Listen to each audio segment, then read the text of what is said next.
দেখে নিন আজকের বাছাই করা 25টি গুরুত্বপূর্ণ তাজা সংবাদ। শুরুতেই থাকছে আজকের নজর কাড়া শিরোনাম। প্রতিদিন এমন নির্ভরযোগ্য খবর পেতে আমাদের চ্যানেল সাবস্ক্রাইব করে সাথে থাকুন, আর ভিডিওটি ভালো লাগলে অবশ্যই একটি লাইক দিন। ভোটের আগে চরম বিতর্ক, কেন্দ্রীয় বাহিনী এলে ঝাঁটা পেটা করার হুঁশিয়ারি তৃণমূল বিধায়কের, রাজনৈতিক মহলে তীব্র প্রতিক্রিয়া। সিপিএম ঘিরে বড় কেলেঙ্কারি, সহকর্মীকে যৌন হেনস্থার অভিযোগে আইনজীবী ফিরদৌস শামীমের বিরুদ্ধে জামিন অযোগ্য ধারায় মামলা। ভোটের মুখে বড় চমক, নবান্নের শেষ মন্ত্রিসভায় একগুচ্ছ নিয়োগে শিলমোহর, কারা পাচ্ছেন সুযোগ। হাইকোর্টের কড়া নির্দেশ, রুজিরার বিরুদ্ধে কোনো মানহানিকর মন্তব্য নয়, স্পষ্ট বার্তা আদালতের। ভোটার তালিকা নিয়ে বড় আপডেট, 28 ফেব্রুয়ারির তালিকায় সবার নাম থাকলেও ক্যাটাগরি ভাগ করবে নির্বাচন কমিশন, কিভাবে চিহ্নিত হবেন ভোটাররা। জাতীয় রাজনীতিতে বড় ধাক্কা, ভোটের আগে বিজেপি ছেড়ে ইন্ডিয়া জোটে যোগ দিলেন 3 বারের মুখ্যমন্ত্রী, এনডিএতে অস্বস্তি। বিজেপিতে নতুন চমক, বঙ্কিমচন্দ্রের পরিবারের 5ম প্রজন্মের সদস্য যোগ দিলেন গেরুয়া শিবিরে, ভূপেন্দ্র ও শ্রমিকের উপস্থিতিতে অনুষ্ঠান। প্রার্থী বাছাই নিয়ে জল্পনা তুঙ্গে, অনেক এবার অভিষেক বন্দ্যোপাধ্যায়কে ধরলেন, নতুন সমীকরণে সরগরম রাজনীতি। তৃণমূলেই বড় ভাঙন, পূর্বস্থলীতে হুমায়ুন কবিরের দলে যোগ দিল 250 পরিবার, ভোটের আগে চাপ বাড়ছে ঘাসফুল শিবিরে। রাজ্যসভা নিয়ে বড় আপডেট, তৃণমূলের সম্ভাব্য 4 প্রার্থীর নাম ঘিরে জোর জল্পনা, কারা যাচ্ছেন এবার। বিতর্কের ঝড়, বিধানসভায় দাঁড়িয়ে কেন্দ্রীয় বাহিনীকে জুতো পেটা করার হুঁশিয়ারি তৃণমূল বিধায়কের। ফের সুপ্রিম কোর্টে রাজ্য জুডিশিয়াল অফিসারদের ইস্যুতে বড় অভিযোগ তুললেন মমতা বন্দ্যোপাধ্যায়। আধার ও এসআইআর বিতর্ক তুঙ্গে, বৈধ ভোটারের নাম বাদ দিতে নোংরা খেলা চলছে, অভিযোগ মহুয়ার। সংখ্যালঘু ভোটে ভাঙন, আইএসএফ মিম হুমায়ুন ফ্যাক্টরে 5 ভাগে বিভক্ত মুসলিম ভোট, চাপে তৃণমূল। কেজরিওয়ালের আবেগঘন মুহূর্ত, জেলে থেকেও চোখের জল ফেলেননি, কিন্তু এদিন নিজেকে সামলাতে পারলেন না। দিলীপ ঘোষের বিস্ফোরক দাবি, এসআইআর চূড়ান্ত তালিকা থেকে বাদ যেতে পারে 1,50,00,000 নাম, চাঞ্চল্য ছড়ালো রাজ্যে।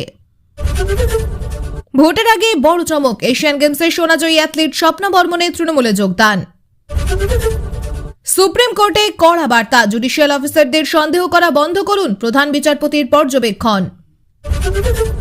শুভেন্দু অধিকারী হেনস্থা বিতর্কে নড়ে চড়ে বসল আদালত, পুলিশের কাছে রিপোর্ট তলব হাইকোর্টের।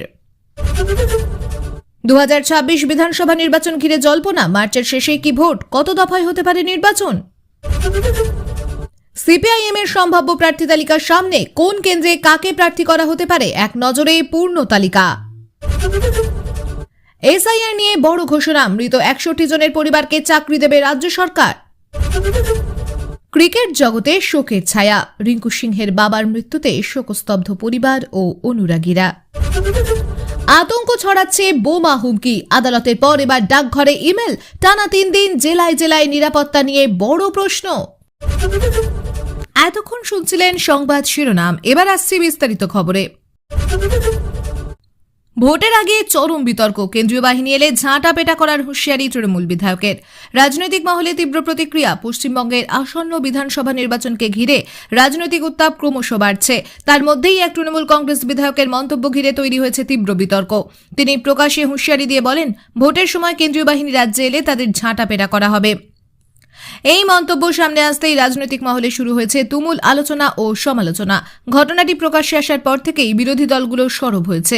বিজেপি ও অন্যান্য বিরোধী শিবিরের দাবি, এই ধরনের মন্তব্য গণতন্ত্রের পক্ষে বিপজ্জনক এবং তা নির্বাচনের পরিবেশকে প্রভাবিত করতে পারে। তাদের মতে, কেন্দ্রীয় বাহিনী নির্বাচন কমিশনের অধীনে কাজ করে এবং তাদের বিরুদ্ধে এই ধরনের হুমকি দেওয়া আইনত অপরাধের শামিল। অন্যদিকে তৃণমূলের তরফে বিষয়টি নিয়ে সরাসরি প্রতিক্রিয়া কিছুটা সংযত। দলের কিছু নেতা দাবি করেছেন, মন্তব্যটি আবেগের বশে করা হয়েছে এবং সেটিকে অতিরঞ্জিত করা হচ্ছে। তবে বিরোধীরা এই ব্যাখ্যা মানতে নারাজ। তাদের বক্তব্য, এই ধরনের মন্তব্যের মাধ্যমে ভোটের আগে ভয়ের পরিবেশ তৈরি করার চেষ্টা হচ্ছে। রাজনৈতিক বিশ্লেষকদের মতে, এই ঘটনা নির্বাচনকে ঘিরে ক্রমবর্ধমান উত্তেজনারই প্রতিফলন। পশ্চিমবঙ্গে ভোটের সময় কেন্দ্রীয় বাহিনী মোতায়েন নতুন কিছু নয়, বরং অতীতের অভিজ্ঞতায় দেখা গেছে শান্তিপূর্ণ নির্বাচন নিশ্চিত করতে কেন্দ্রীয় বাহিনী গুরুত্বপূর্ণ ভূমিকা পালন করে। সেই প্রেক্ষিতে এমন মন্তব্য জনমনে প্রশ্ন তুলছে। এদিকে সাধারণ ভোটারদের মধ্যেও মিশ্র প্রতিক্রিয়া দেখা যাচ্ছে।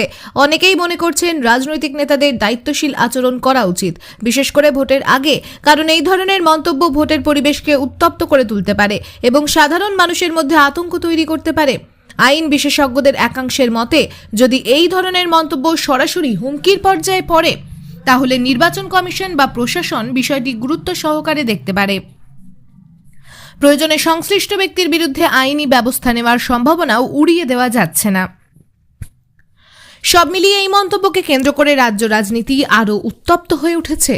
ভোট যত এগিয়ে আসছে ততই বাড়ছে বাকযুদ্ধ, অভিযোগ পাল্টা অভিযোগ এবং বিতর্ক। এখন দেখার বিষয় নির্বাচন কমিশন বা প্রশাসন এই বিষয়ে কোনো পদক্ষেপ নেয় কিনা এবং এই বিতর্ক শেষ পর্যন্ত ভোটের উপর কতটা প্রভাব ফেলে। ভোটার তালিকা নিয়ে বড় আপডেট। 28 ফেব্রুয়ারির তালিকায় সবার নাম থাকলেও ক্যাটাগরি ভাগ করবে নির্বাচন কমিশন। কিভাবে চিহ্নিত হবেন ভোটাররা? আসন্ন নির্বাচনের আগে ভোটার তালিকা নিয়ে বড়সড় পরিবর্তনের ইঙ্গিত দিয়েছে নির্বাচন কমিশন। জানা যাচ্ছে 28 ফেব্রুয়ারির প্রকাশিত তালিকায় আপাতত সব ভোটারের নাম থাকলেও তাদের আলাদা আলাদা ক্যাটাগরিতে ভাগ করা হবে। এই সিদ্ধান্ত ঘিরে ইতিমধ্যেই রাজনৈতিক মহলে শুরু হয়েছে তীব্র আলোচনা। সূত্রের খবর, নির্বাচন কমিশন ভোটারদের বিভিন্ন শ্রেণীতে ভাগ করার পরিকল্পনা নিয়েছে, যাতে তালিকা আরও স্বচ্ছ ও নির্ভুল করা যায়। এর মধ্যে থাকতে পারে যাচাই করা ভোটার, সন্দেহভাজন তথ্যযুক্ত ভোটার এবং অতিরিক্ত যাচাই প্রয়োজন এমন ভোটারদের আলাদা বিভাগ। এই প্রক্রিয়ার মূল উদ্দেশ্য হল ভুয়ো ভোটার চিহ্নিত করা এবং ভোটার তালিকার স্বচ্ছতা বৃদ্ধি করা। কমিশনের মতে অনেক সময় একই ব্যক্তির একাধিক নাম তালিকায় থেকে যায় বা মৃত ব্যক্তির নামও তালিকায় থেকে যেতে পারে। এই সমস্যা দূর করতেই নতুন এই পদ্ধতি চালু করার কথা ভাবা হচ্ছে। তবে এই সিদ্ধান্ত নিয়ে ইতিমধ্যেই রাজনৈতিক বিতর্ক শুরু হয়েছে। বিরোধীদের অভিযোগ, এই ক্যাটাগরি ভাগের মাধ্যমে বৈধ ভোটারদের নাম বাদ দেওয়ার চেষ্টা হতে পারে। বিশেষ করে সংখ্যালঘু বা নির্দিষ্ট কিছু এলাকার ভোটারদের ক্ষেত্রে সমস্যা তৈরি হতে পারে বলে আশঙ্কা প্রকাশ করা হয়েছে। অন্যদিকে নির্বাচন কমিশনের ঘনিষ্ঠ মহল দাবি করছে, এই পদক্ষেপ সম্পূর্ণভাবে প্রশাসনিক ও প্রযুক্তিগত কারণে নেওয়া হচ্ছে। এর মাধ্যমে ভোটার তালিকা আরও নির্ভুল হবে এবং নির্বাচন প্রক্রিয়া আরও স্বচ্ছ হবে। সাধারণ ভোটারদের মধ্যেও এই বিষয়ে কৌতূহল ও উদ্বেগ তৈরি হয়েছে। অনেকেই জানতে চাইছেন তাদের নাম কোন ক্যাটাগরিতে পড়বে এবং তার ফলে ভোট দেওয়ার অধিকার কোনোভাবে প্রভাবিত হবে কিনা। বিশেষজ্ঞদের মতে, যদি কোনো ভোটার সন্দেহভাজন বা যাচাই প্রয়োজন ক্যাটাগরিতে পড়েন, তাহলে তাকে প্রয়োজনীয় নথি দেখিয়ে নিজের নাম নিশ্চিত করতে হতে পারে। প্রশাসনের তরফে এখনো বিস্তারিত গাইডলাইন প্রকাশ করা হয়নি, তবে শিগগিরই এ বিষয়ে পরিষ্কার নির্দেশিকা আসতে পারে বলে মনে করা হচ্ছে। সেই নির্দেশিকা থেকেই স্পষ্ট হবে কিভাবে ভোটারদের শ্রেণীবিন্যাস করা হবে এবং সাধারণ মানুষের উপর এর প্রভাব কতটা পড়বে। সব মিলিয়ে ভোটের আগে ভোটার তালিকা নিয়ে এই নতুন উদ্যোগ রাজনীতিতে নতুন মাত্রা যোগ করেছে। এটি একদিকে যেমন স্বচ্ছতা আনার দাবি করছে, অন্যদিকে তেমনই বিরোধীদের আশঙ্কাও বাড়াচ্ছে। এখন দেখার বিষয় বাস্তবে এই পরিকল্পনা কিভাবে কার্যকর হয় এবং তা ভোটের ফলাফলে কতটা প্রভাব ফেলে। বিজেপিতে নতুন চমক। বঙ্কিমচন্দ্রের পরিবারের পঞ্চম প্রজন্মের সদস্য যোগ দিলেন গেরুয়া শিবিরে। ভূপেন্দ্র ও শ্রমিকের উপস্থিতিতে অনুষ্ঠান। পশ্চিমবঙ্গের রাজনীতিতে ভোটের আগে নতুন চমক হিসেবে সামনে এলো এক প্রতীকী এবং তাৎপর্যপূর্ণ যোগদান। বাংলা সাহিত্যের মহিরুহ বঙ্কিমচন্দ্র চট্টোপাধ্যায়ের পরিবারের পঞ্চম প্রজন্মের এক সদস্য আনুষ্ঠানিকভাবে ভারতীয় জনতা পার্টিতে যোগ দিলেন। এই যোগদানকে কেন্দ্র করে রাজনৈতিক মহলে শুরু হয়েছে জোর আলোচনা। এই অনুষ্ঠানটি অনুষ্ঠিত হয় দলের শীর্ষ নেতৃত্বের উপস্থিতিতে। অনুষ্ঠানে উপস্থিত ছিলেন বিজেপির সর্বভারতীয় নেতা ভূপেন্দ্র যাদব এবং রাজ্য সভাপতি শ্রমিক ভট্টাচার্য। তাঁদের হাত ধরেই ওই ঐতিহ্যবাহী পরিবারের সদস্য গেরুয়া শিবিরে যোগ দেন। বঙ্কিমচন্দ্র চট্টোপাধ্যায় শুধু একজন সাহিত্যিক নন, তিনি বন্দে মাতরম রচনার মাধ্যমে ভারতীয় জাতীয়তাবাদের এক গুরুত্বপূর্ণ প্রতীক হয়ে উঠেছিলেন। সেই কারণেই তার পরিবারের কারো কোনো রাজনৈতিক দলে যোগদান নিছক ব্যক্তিগত সিদ্ধান্তের মধ্যে সীমাবদ্ধ থাকে না, তা প্রতীকী গুরুত্বও বহন করে। বিজেপি এই যোগদানকে জাতীয়তাবাদের ধারার সঙ্গে নিজের আদর্শের মিল হিসেবেই তুলে ধরতে চাইছে। দলের পক্ষ থেকে দাবি করা হয়েছে, বাংলার সাংস্কৃতিক ও ঐতিহাসিক ঐতিহ্যকে সামনে রেখে তারা নতুন প্রজন্মকে রাজনীতিতে যুক্ত করতে চাইছে। এই যোগদান সেই প্রচেষ্টারই অংশ। ভূপেন্দ্র যাদব তার বক্তব্যে বলেন, বাংলার মাটি সবসময় দেশপ্রেম ও সংস্কৃতির কেন্দ্র ছিল এবং সেই ঐতিহ্যকে সামনে রেখেই বিজেপি এগোতে চায়। অন্যদিকে শ্রমিক ভট্টাচার্য বলেন, এই যোগদান শুধু একটি পরিবারের নয়, বরং একটি আদর্শের প্রতিফলন। তার মতে, বাংলার ইতিহাস ও সংস্কৃতির সঙ্গে যুক্ত মানুষেরা এখন বিজেপির দিকে ঝুঁকছেন, যা আগামী নির্বাচন নির্বাচনে বড় প্রভাব ফেলতে পারে। তবে বিরোধী শিবির এই ঘটনাকে ভিন্নভাবে দেখছে। তৃণমূল কংগ্রেস ও বাম শিবিরের মতে এটি শুধুমাত্র প্রতীকী রাজনীতি এবং এর মাধ্যমে সাধারণ মানুষের সমস্যাকে আড়াল করার চেষ্টা হচ্ছে। তাদের দাবি, বাস্তব ইস্যু যেমন কর্মসংস্থান, মূল্যবৃদ্ধি বা উন্নয়ন, এই বিষয়গুলো থেকে নজর ঘোরাতেই এমন প্রচার করা হচ্ছে। রাজনৈতিক বিশ্লেষকদের মতে এই যোগদান সরাসরি ভোটের অঙ্ক বদলে না দিলেও এটি একটি বার্তা দেয়। বিশেষ করে মধ্যবিত্ত ও শিক্ষিত সমাজের কাছে এটি একটি প্রতীকী প্রভাব ফেলতে পারে, কারণ বঙ্কিমচন্দ্রের নাম এখনও বাংলার সাংস্কৃতিক চেতনায় গভীরভাবে প্রথিত। সব মিলিয়ে ভোটের আগে এই যোগদান বিজেপির প্রচারে একটি বড় হাতিয়ার হয়ে উঠতে পারে। এখন দেখার বিষয় এই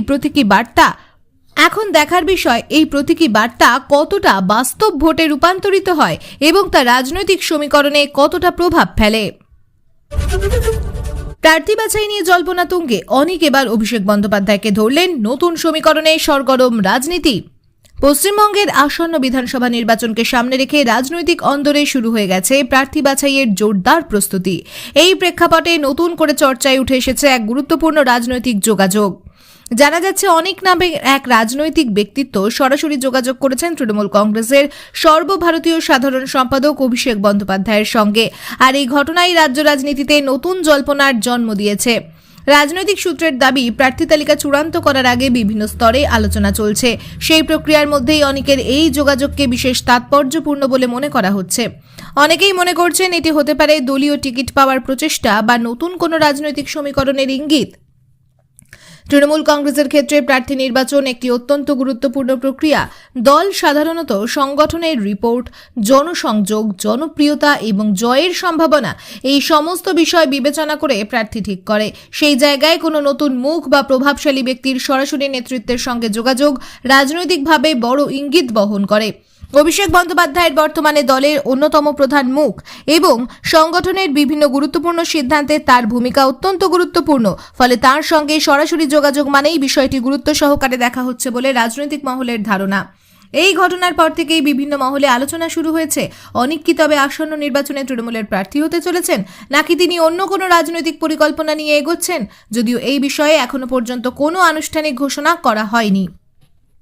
বিরোধী শিবিরে এই ঘটনাকে কটাক্ষ করতে ছাড়েনি। তাদের মতে তৃণমূলের ভিতরে প্রার্থী নির্বাচন নিয়ে দ্বন্দ্ব রয়েছে এবং সেই কারণেই এই ধরনের যোগাযোগ ও লবিং বাড়ছে। অন্যদিকে তৃণমূল নেতাদের দাবি এটি সম্পূর্ণ স্বাভাবিক রাজনৈতিক প্রক্রিয়া এবং এর মধ্যে কোনো অস্বাভাবিকতা নেই। রাজনৈতিক বিশ্লেষকদের মতে ভোটের আগে এই ধরনের যোগাযোগ ও সমীকরণ তৈরি হওয়া খুবই সাধারণ বিষয়। তবে এই নির্দিষ্ট ঘটনাটি নজর কাটছে কারণ এটি সরাসরি শীর্ষ নেতৃত্বকে কেন্দ্র করে। ফলে এর প্রভাব দলীয় সিদ্ধান্তে পড়তে পারে। সব মিলিয়ে প্রার্থী বাছাইয়ের এই পর্যায়ে অনিক ও অভিষেক বন্দ্যোপাধ্যায়ের এই যোগাযোগ রাজ্য রাজনীতিতে নতুন মাত্রা যোগ করেছে। এখন দেখার বিষয় এই আলোচনা শেষ পর্যন্ত কোন দিকে মোড় নেয় এবং তা আসন্ন নির্বাচনে কী প্রভাব ফেলে। তৃণমূলেই বড় ভাঙন। পূর্বস্থলীতে হুমায়ুন কবিরের দলে যোগ দিল 250 পরিবার। ভোটের আগে চাপ বাড়ছে ঘাসফুল শিবিরে। ভোটের আগে পূর্ব বর্ধমান জেলার পূর্বস্থলী অঞ্চলে বড় রাজনৈতিক ভাঙনের খবর সামনে আসতেই রাজ্য রাজনীতিতে চাঞ্চল্য ছড়িয়েছে। অভিযোগ, তৃণমূল কংগ্রেসের ঘাঁটি বলে পরিচিত এই এলাকায় প্রায় 250টি পরিবার দল ছেড়ে যোগ দিয়েছে হুমায়ুন কবিরের নেতৃত্বাধীন শিবিরে। এই ঘটনাকে কেন্দ্র করে রাজনৈতিক উত্তাপ ক্রমশ বাড়ছে। স্থানীয় সূত্রের খবর, দীর্ঘদিন ধরেই এলাকায় দলীয় অভ্যন্তরীণ অসন্তোষ তৈরি হচ্ছিল। কিছু নেতাকর্মীর বিরুদ্ধে পক্ষপাতিত্ব, উন্নয়ন নিয়ে অসন্তোষ এবং স্থানীয় স্তরে নেতৃত্বের প্রতি ক্ষোভ, এই সব কারণ মিলিয়েই এই ভাঙন ঘটেছে বলে দাবি করা হচ্ছে। অনেকেই অভিযোগ করেছেন তাদের কথা দলীয় নেতৃত্বের কাছে পৌঁছচ্ছিল না, ফলে বিকল্প রাজনৈতিক প্ল্যাটফর্মের দিকে ঝুঁকেছেন তারা। হুমায়ুন কবিরের পক্ষ থেকে দাবি করা হচ্ছে সাধারণ মানুষ এবং তৃণমূলের অসন্তুষ্ট কর্মীরাই স্বতঃস্ফূর্তভাবে তাদের দলে যোগ দিচ্ছেন। তিনি বলেন, মানুষ পরিবর্তন চাইছে আর সেই পরিবর্তনের পথেই তারা আমাদের সঙ্গে যুক্ত হচ্ছেন। তার মতে এটি কেবল শুরু, ভবিষ্যতে আরও বড় ভাঙন দেখা যেতে পারে। অন্যদিকে তৃণমূল কংগ্রেস এই দাবিকে গুরুত্ব দিতে নারাজ। দলের স্থানীয় নেতৃত্বের বক্তব্য, 250 পরিবারের যোগদানের দাবি অতিরঞ্জিত। তাদের মতে কয়েকজন অসন্তুষ্ট ব্যক্তি দল ছেড়েছেন, কিন্তু তা বড় কোনো প্রভাব ফেলবে না, বরং বিরোধীরা ইচ্ছাকৃতভাবে বিষয়টিকে বড় করে দেখতে চাইছে। বিরোধী দল বিজেপি এই ঘটনাকে হাতিয়ার করে তৃণমূলকে কড়া আক্রমণ করেছে। তাদের দাবি এটি প্রমাণ করছে যে তৃণমূলের ভিত নড়বড়ে হয়ে গেছে। এবং সাধারণ মানুষ দলটির উপর আস্থা হারাচ্ছে। বিজেপির মতে ভোটের আগে এই ধরনের ভাঙন আগামী দিনে আরও বাড়তে পারে। রাজনৈতিক বিশ্লেষকদের মতে স্থানীয় স্তরে এই ধরনের ভাঙন নতুন কিছু নয়, বিশেষ করে ভোটের আগে। তবে সংখ্যাটা যদি সত্যি এত বড় হয় তাহলে তা অবশ্যই গুরুত্বপূর্ণ, কারণ গ্রামাঞ্চলে পরিবার ভিত্তিক ভোট একটি বড় ফ্যাক্টর হয়ে দাঁড়ায়। ফলে 250 পরিবারের অবস্থান বদল মানে স্থানীয় ভোটের অঙ্কেও পরিবর্তন আসতে পারে। এদিকে সাধারণ মানুষের মধ্যে এই ঘটনাকে ঘিরে নানান প্রতিক্রিয়া দেখা যাচ্ছে। কেউ মনে করছেন এটি স্বাভাবিক রাজনৈতিক পরিবর্তন, আবার কেউ মনে করছেন এর পিছনে বড় রাজনৈতিক কৌশল কাজ করছে। সব মিলিয়ে পূর্বস্থলীর এই ভাঙন ভোটের আগে তৃণমূলের জন্য কিছুটা হলেও অস্বস্তির কারণ হয়ে উঠতে পারে। এখন দেখার বিষয় দল কিভাবে এই পরিস্থিতি সামাল দেয় এবং বিরোধীরা এই ঘটনাকে কতটা কাজে লাগাতে পারে।